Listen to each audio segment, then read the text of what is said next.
ऐसा लग रहा है कि प्रधानमंत्री मोदी को अब देशवासियों से राष्ट्रहित में सोना नहीं खरीदने वाली अपील के साथ साथ छात्र हित में ये अपील करना भी शुरू कर देना चाहिए कि देर रात तक जगकर डॉक्टर बनने के लिए नीट की पढ़ाई करने की कोई जरूरत नहीं है। छात्रों को समय से सोने की आदत डाल लेनी चाहिए, क्योंकि वैश्विक मंदी से पीएम मोदी भारत को भले ही उबार ले जाएं, लेकिन उनकी सरकार में व्याप्त शैक्षणिक कुव्यवस्था से अब भारत के छात्रों का उबर पाना बहुत मुश्किल लग रहा है।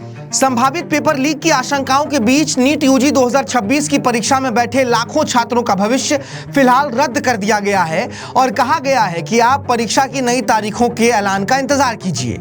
राजस्थान पुलिस की स्पेशल ऑपरेशन ग्रुप की जांच में यह पता चला था कि 3 मई को हुई नीट यूजी की परीक्षा से पहले हजारों अभ्यर्थियों के बीच 400 प्रश्नों का एक गेस्ट पेपर सर्कुलेट हुआ, जिसमें से बायोलॉजी और केमिस्ट्री के 100 से ज्यादा सवाल हूबहू असल प्रश्न पत्र से मेल खा रहे थे। इस कथित गेस्ट पेपर का लिंक केरल से जुड़ा बताया जा रहा है, जहां से यह गेस्ट पेपर राजस्थान के सीकर पहुंचा और फिर वहां से पीजी संचालक और करियर काउंसलर्स के जरिए अन्य अभ्यर्थियों के बीच फैलता रहा। यानी 720 अंकों वाले 180 सवालों में से करीब 100 से ज्यादा सवाल पहले ही छात्रों के बीच पहुंच गए, जो हुबहू मेल खा रहे थे असली प्रश्न पत्र से। ये महज गेस तो नहीं किए जा सकते थे। सवाल साफ था कि क्या इस गेस के पीछे कोई बहुत बड़ा मैस तो नहीं छुपा हुआ है। अब अंततः परीक्षा को रद्द कर दिया गया है और इसकी जांच की जिम्मेदारी सीबीआई को सौंप दी गई है। दरअसल इस पूरे विवाद की शुरुआत परीक्षा के 4 दिन बाद हुई, जब एनटीए को 7 मई की शाम को पहली बार गड़बड़ी के इनपुट्स मिले। हालांकि खबर यह भी है कि परीक्षा के दिन ही कुछ छात्रों ने सीकर के उद्योग नगर थाने में इस मामले की शिकायत की थी, लेकिन जब स्थानीय पुलिस ने इसे गंभीरता से नहीं लिया, तब जाकर नीट अभ्यर्थियों ने एनटीए को मेल किया और पूरी समस्या बताई, जिसके बाद एनटीए के हस्तक्षेप के बाद राजस्थान पुलिस की एसओजी और एटीएस हरकत में आई।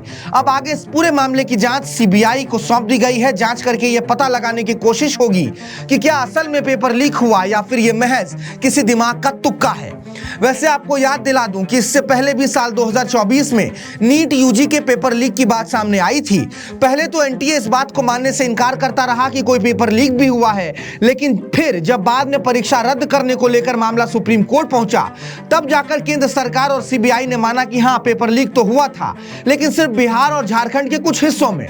ऐसे में उस वक्त तो इस परीक्षा को रद्द नहीं किया गया, लेकिन इस बार लाखों बच्चों की मेहनत और उसके अभिभावकों के खून पसीनों की कमाई को पेपर लीक की आशंकाओं के बीच बर्बाद कर दिया गया और कह दिया गया कि आपके साल भर की मेहनत को हम फिलहाल तो अंजाम तक नहीं पहुंचा सकते हैं, इंतजार कीजिए, अगली बार फिर परीक्षा कराएंगे। हालांकि इस पूरे मसले पर आप क्या सोच रहे हैं, कमेंट बॉक्स में अपनी राय जरूर बताइएगा। आप विट्टी चोखा देख रहे थे। मेरा नाम भारत सूरज है। नमस्कार।